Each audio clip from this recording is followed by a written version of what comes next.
তো আল্লাহর অনুমতি ছাড়া কেউ ঈমান আনতে পারবে? তো আল্লাহ তাআলা তো নিজেই বলছেন যে কোনো ব্যক্তি আল্লাহর অনুমতি ছাড়া ঈমান আনবে না, বা ঈমান যে আল্লাহর অনুমতি ছাড়া ঈমান আনবে। এখানে আল্লাহ তাআলা প্রশ্ন করছেন আন তুমিনা ইল্লা বিইذনিল্লাহ।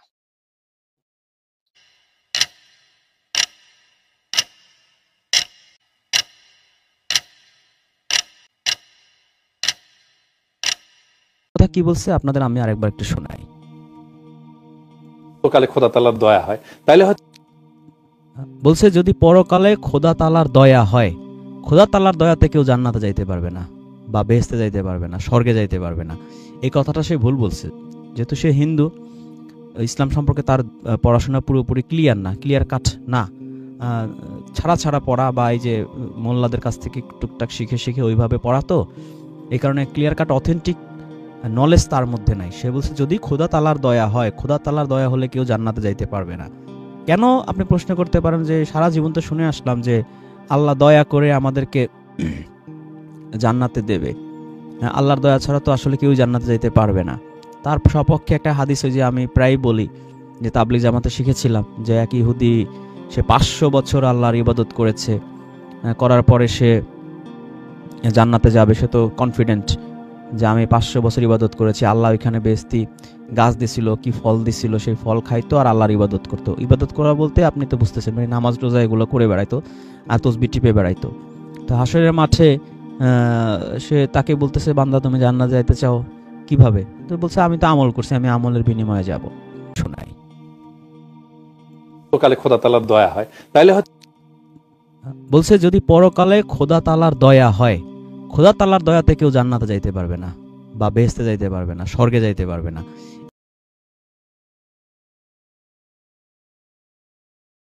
প্রথম আলোচনায় যায় আগে যে আল্লাহ তাআলার রহমত ছাড়া কি জান্নাতে যাইতে পারবে কি যাইতে পারবে না, অর্থাৎ কোন ব্যক্তি জান্নাতে যাইতে আল্লাহ তাআলার রহমত দরকার আছে কি দরকার আছে না, এই বিষয়টা আলোচনা আগান। হ্যাঁ অবশ্যই। হ্যাঁ আচ্ছা, তাহলে আমরা 4 নম্বর সূরার 175 থেকে শুরু করি।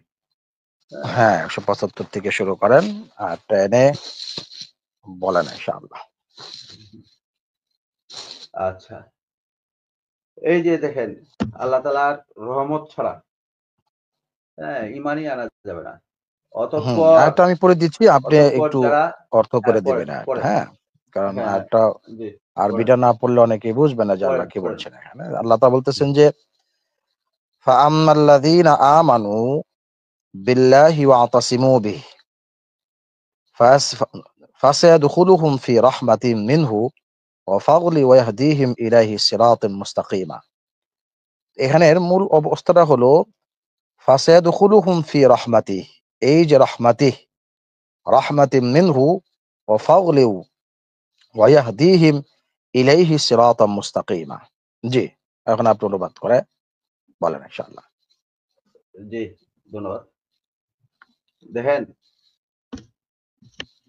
প্রথমে বলতেছে অতঃপর, অতঃপর, অতঃপর যারা আল্লাহর প্রতি ঈমান এনেছে, ঈমান তো আনলই, আচ্ছা, এবং তাকে আঁকড়ে ধরেছে, তিনি অবশ্যই তাদের পক্ষ থেকে, আচ্ছা এটা পরের অংশ, আমি এইটাতে বলি, এবং তাকে আঁকড়ে ধরেছে মানে ঈমান নিয়ে আসছে, ঈমান নিয়ে আসে আঁকড়ে ধরে রাখবে কিভাবে? আঁকড়ে ধরে রাখবে তো ওই সৎ কাজে, আল্লাহর আদেশ, আল্লাহর নিষেধ, এই সব বিষয়গুলো যখন আমল করবে, যখন আমল করবে তখনই তো মনে করেন যে আঁকড়ে ধরে থাকলো। আচ্ছা, তাহলে সৎ কাজ করলো, আল্লাহর আদেশ নিষেধ পালন করলো, সবকিছু করলো, করার পরেও আল্লাহ বলতেছে তিনি তিনি অবশ্যই তার পক্ষ থেকে দয়া ও অনুগ্রহে প্রবেশ করাবেন। কেন ভাই? এবং তার দিকে সরল পথ দেখাবেন। মানে কি? ঈমান আনলো ঈমান আনার পরে সৎ কাজ করলো, আমল করতেছে, সবকিছুই করতেছে। করার পরেও আল্লাহ তাআলা বলতেছে না এখন যে আজাদ ভাই, যারা এখন কি জি, এখন আল্লাহ বলতেন যে ঈমান আনলো, আম্মাল্লাযীনা হুম, আমানু, ঈমান আনলো। হুম, আচ্ছা, এই হুম। ঈমানটা কি মানুষ চাইলেই আনতে পারে? না ওটা তো পরে আসতেছি। ওটা তো পরে আসতেছি। ওইটাতেও তো না, না, আল্লাহর যেহেতু রহমত দরকার। হ্যাঁ, ওইটা ওইটাও আমরা হ্যাঁ, ওইটা ঈমানটা দিয়ে শুরু করি। হ্যাঁ, যে এইটা ঈমানটা কেউ জি, কেউ চাইলেই কি আনতে পারবো কিনা। বাকি আপনি যেটা ধরছেন সেটাও না, গুরুত্বপূর্ণ বিষয়। হুম, যে বিল্লাহি ওয়া তাসামু, অর্থাৎ পরবর্তী হুম, ওয়া তাসামু যেন আঁকড়ায় ধরে। তো হুম, এরপরে কি হয়? ফাসায়াদখুলুহুম ফি রাহমাতি। হ্যাঁ, অবশ্যই তার পক্ষ থেকে দয়া অনুগ্রহ প্রবেশ করে। ফাসায়াদখুলুহুম ফি হুম, রাহমাতি। আল্লাহ রহমতে কি করে? প্রবেশ করে। রহমত প্রবেশ করে। তো এই রহমত দ্বারা কি করতে পারে? যে ওয়া ফাদলি ওয়া ইয়াহদিহিম ইলাইহি সিরাতাম মুস্তাকিমা। এই রহমত আল্লাহ তাআলা যখন করেন, তখনই সেই সরল পথ তাকে দেখান। নাকি? Exactly, exactly. হ্যাঁ, আমরা তাহলে ওই দেখি যে আ ঈমান যে আনতে মানে ঈমানটাই যে আনতে হবে। এখন আমরা এখান থেকে দেখলাম যে যারা ঈমান আনছে এবং সৎ কাজ করছে, আল্লাহর আদেশ নিষেধ পালন করছে, তাদেরকে আল্লাহ আ ইয়ের মধ্যে রাখবে। কি বলে? তার রহমতের মধ্যে রাখবে, অনুগ্রহের মধ্যে প্রবেশ করাবেন এবং সরল পথে তাদেরকে দেখাবেন। তাহলে এখন ঈমানটা যে আনতে হবে, ঈমানটা আনতেও যে আল্লাহর অনুগ্রহ দরকার।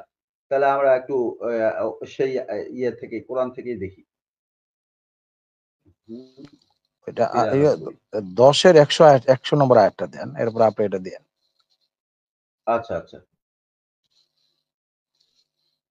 ১০ এর ১০০ না? সূরা ইউনূস, সূরা ইউনূস উপরে, হ্যাঁ, সূরা ইউনূসের ১০০ নম্বর আয়াতটা দেন। হ্যাঁ, হ্যাঁ।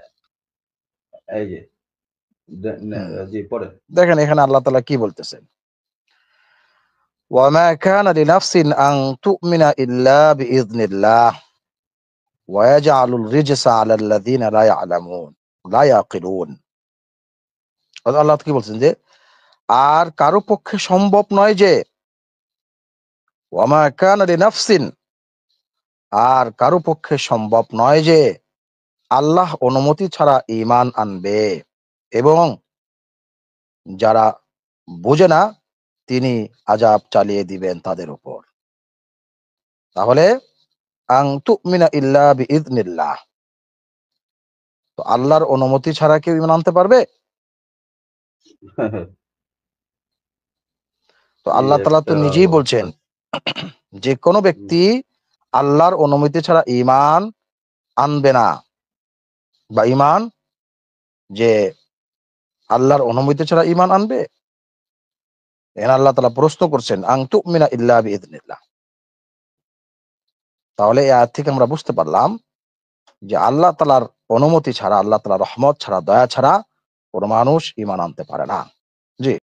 দেখেন আল্লাহ তাআলা কখনো কোনো আয়াতের মধ্যে মুমিনকে আ কাল কিয়ামতের দিন যে পরিপূর্ণভাবে আজরান আযীমা বলছেন অথবা বিভিন্ন ধরনের প্রতিদান যেমন মালিক ইয়াউমিদ্দিন প্রতিপালক প্রতিদান দিবসের মালিক। আল্লাহ তাআলা আমাদেরকে কাল কিয়ামতের দিন প্রতিদিন প্রতিদান দিবেন না প্রতিফল দিবেন। এখানে একটা বিভিন্ন আয়াতের মধ্যে থেকে যে দেখা হয়েছে তাদের বিশাল প্রতিদান, বিশাল আজরান আযীমা মানে তার যে প্রাপ্য এই প্রাপ্য থেকেও কিন্তু তাকে সবসময় অতিরিক্ত দেওয়া হবে, দান করা হবে। সূরা ফাতিহার যেমন আমরা যদি কোরআনের নির্যাস এবং উম্মুল কোরআনটা বলা হয় সূরা ফাতিহা। যেমন আলহামদুলিল্লাহি রাব্বিল আলামিন, আর রহমানির রহিম, মালিক ইয়াউমিদ্দিন। আমি শুধু এই ছোট্ট একটা আয়াতের এটা নিয়ে আমি কথা বলব। যে মালিক ইয়াউমিদ্দিন এখানে আপনি যদি বলেন প্রতিফল দিবসের মালিক। এখন প্রতিফল আর প্রতিদান কাকে বলে?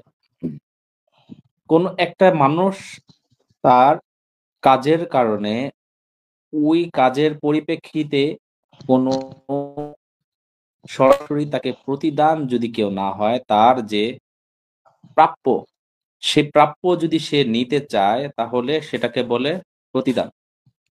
আর যদি সে আসলে প্রাপ্য না, তাকে অনুগ্রহ করা হয়েছে, সেটাকে বলে প্রতিফল। কোরআন কারীমের মধ্যে এই সূরা উম্মুল কোরআন যেটাকে বলে মালিক ইয়াউমিদ্দিন, আল্লাহ তাআলা বলেছেন প্রতিফল দিবসের মালিক। তা আল্লাহ তাআলা কাল কিয়ামতের দিনের মধ্যে যে আজরান আযীমা, মহা মানুষদেরকে যে তারা যে সামান্য একদম যাররা পরিমাণ আমল করেছে, সেটা যদি দুনিয়াতে উনি আমাদেরকে যে নিয়ামত দান করেছেন, যে চোখ দ্বারা দেখছি, কান দ্বারা শুনছি, আহার করছি, প্রত্যেকটা নালীর মাধ্যমে আমাদের সুস্থতা এবং শরীরের গঠন, শক্তি এবং আমাদের যে চাহিদা পূরণ হচ্ছে, পেটের প্রয়োজন পুরা হচ্ছে, মজা এবং ঠান্ডা পানি আমরা আহার করছি এবং বিভিন্ন ধরনের জৈবিক চাহিদা মানুষ পুরো করছে। তো এই সবকিছুরই যে সে আল্লাহ তাআলা যে তাকে দিয়েছেন এবং হাত পা দামি, দামি জিনিস দান করেছেন, এটারই তো আসলে সারা জীবন যদি মানুষ আল্লাহ তাআলার যা নির্দেশ পালন করে সেটারই তো আসলে তারা দাম দিতে পারবে না। তো কিয়ামতের দিন কিসের তারা দাম নিবে? কিসের প্রতিদান নিবে? প্রতিদান না হওয়ার কারণে ওই সমপরিমাণ কাজের প্রয়োজন। আমি ১ ঘন্টা খেটেছি, ১ ঘন্টার পরিবর্তে আমার আমি ৳১০০ নিবো, ৳৫০০ নিবো অথবা ১,০০০ বা ১,০০,০০০ যেটাই নেই। তো ১ ঘন্টার মূল্য আমি ব্যয় করেছি বলেই তো নিয়েছি। কিন্তু এমন যদি হয়ে থাকে, আমি যার থেকে প্রতিদান যার কাছ থেকে আমি আ আমার প্রাপ্য নিবো, সে যদি সবকিছুই আমাকে আগের থেকেই লালন পালন করে থাকে, আমার সমস্ত কিছু বাড়ি-ঘর, যেমন আমার বাবার কাছে আমি বড় হয়েছি। তার কাছে আমি সবকিছুই লালন পালন হয়েছি। সে আমাকে শিক্ষিত, অশিক্ষিত সব দিকে আমাকে খেয়াল করেছে। এখন যদি তার ১-২ ঘন্টা কাজ করার পরে বাবা কিন্তু আমাকে কি দেয়, এটা বুঝার জন্য উদাহরণ দিয়ে বলছি। আল্লাহর সাথে কোনো মেসালই হবে না। তো বাবা তার জন্য কি দিচ্ছে? বাবা খুশি হয়ে কি করতেছে? তাকে ৳৫০০ দিল। একটু অথবা তাকে ৳১,০০০ দিল। এই ৳১,০০০ কি তাকে তার পারিশ্রমিক হিসাবে দিয়েছে? সে প্রাপ্য?